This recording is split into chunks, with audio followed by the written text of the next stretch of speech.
दोस्तों, आपको वो सच्ची कहानी नहीं पता जो हम आपको बताने जा रहे हैं। ये एक भूतिया गुड़िया की असली कहानी है। आपने आज से पहले जो भी भूतिया गुड़िया की कहानी सुनी होगी वो सभी असली नहीं होंगी, लेकिन जिस गुड़िया के बारे में हम आपको बताने जा रहे हैं वो आज भी इस दुनिया में है। इस गुड़िया को कोई भी अपने घर में नहीं रखना चाहता। इसकी वजह जानकर लोगों की रूह कांप उठती है। संभव है कि आपने किसी हॉलीवुड हॉरर मूवी में भी इसके बारे में देखा सुना होगा। कहा जाता है इसकी असली कहानी कुछ और है। दरअसल इस गुड़िया को भूतिया इसलिए कहा जाता है क्योंकि माना जाता है कि ये गुड़िया जीवित है। फिल्म एनाबेल क्रिएशन में इसके बारे में जो दिखाया गया है वो इस गुड़िया की सच्ची कहानी से अलग है। अमेरिकन लेखक जॉनी ग्रुएल ने सबसे पहले अपनी एक रचना में इसका जिक्र किया था, लेकिन सच ये है कि बेहद रहस्यमय ढंग से ये डॉल उसकी जिंदगी में आई थी। इसके बारे में जानकर आपको बेहद ताज्जुब होगा। दरअसल बात उस वक्त की है जब लेखक जॉनी ग्रुएल बच्चों के लिए किताब की श्रृंखला की रचना करने जा रहे थे। उन्होंने रेजडी अन्य सीरीज नामक एक किताब के साथ एनाबेल डॉल को मार्केट में लॉन्च किया।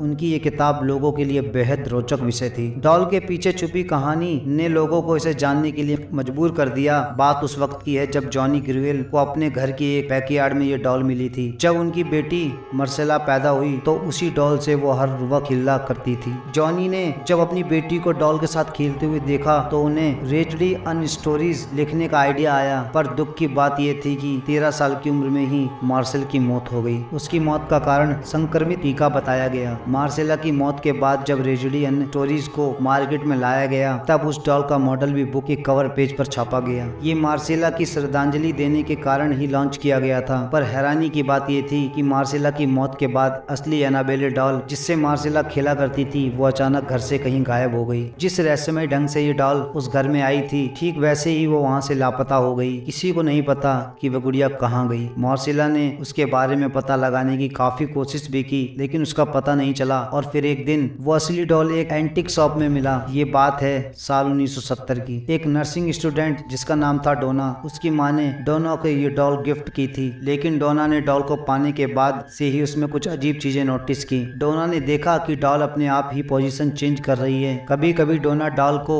एक रूम में रखकर बाहर जाती थी तो वापस लौटने पर वो डॉल उसे वहाँ नहीं मिलती थी। तलाशने पर वो गुड़िया उसके घर के किसी दूसरे कोने में मिलती थी। एक दिन डोना ने कमरे में लौटने के बाद देखा कि डॉल के हाथ और पीठ पर खून के धब्बे लगे हुए थे। वो दहशत भरा ये नजारा देखकर बुरी तरह कांप गई। डोना को समझ आ गया था कि उसके साथ कुछ बुरा हो रहा है। इसके बाद डोना ने फौरन पैरानॉर्मल एक्टिविटी एक्सपर्ट एड और लॉरेन को बुलाया। एड और लॉरेन ने जब पाया कि यह डॉल भूतिया है तब डोना और ज्यादा डर गई। उसने उस गुड़िया को वहां से ले जाने के लिए कहा। एड और लॉरेन उस वक्त उस गुड़िया को अपने साथ कार में अकल्ट म्यूजियम ले गए, लेकिन कार से जाते वक्त ही डॉल ने कुछ ऐसी हरकत शुरू कर दी जिसका अंदाजा उन दोनों को नहीं था। दरअसल गुड़िया ने अपनी पूरी ताकत से उन्हें रोकने की कोशिश की। गुड़िया के बार बार कार का स्टीयरिंग घुमाने की कोशिश की, मानो कि वो उन्हें कहीं और ले जाना चाहती है। बड़ी मुश्किल से एड और लॉरेन अपनी मंजिल तक पहुंचते हैं। एड और लॉरेन उस शापित भूतिया डॉल को अपने म्यूजियम में मंत्र से एक कांच के बक्से में बंद करके रख देते हैं। माना जाता है कि आज भी उसकी भूतिया ताकत एक्टिव है, इसी कारण से उसके पास किसी को जाने नहीं दिया जाता।